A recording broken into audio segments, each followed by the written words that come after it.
Merci.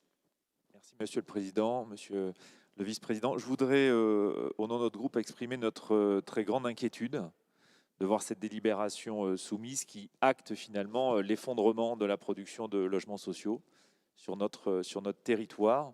Comme le rappelait à l'instant Monsieur Feugas, entre septembre et aujourd'hui, la programmation a quasiment été divisée par deux. Et cette situation, elle est véritablement catastrophique, difficilement imputable entièrement à la crise du Covid, il faut bien le dire. La crise du Covid a pu à un moment ralentir certaines opérations, mais en aucune manière ne peut expliquer cet effondrement de la production et de la programmation de logements sociaux, qui pose un problème, un double problème, un problème de volume, et M. Purobeau le rappelait dans son intervention, le nombre de personnes en attente de logements sociaux, mais aussi en termes de structure du logement social, et en particulier pour les classes moyennes. Vous rappeliez, Monsieur le Vice-président, notamment le développement de logements très, très spécifiques.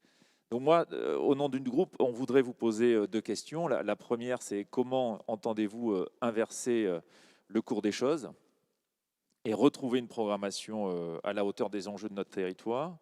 Et comment allons-nous tenir les objectifs de la loi SRU, en particulier dans les communes, et notamment dans la ville de Bordeaux, avec un point de départ aussi faible?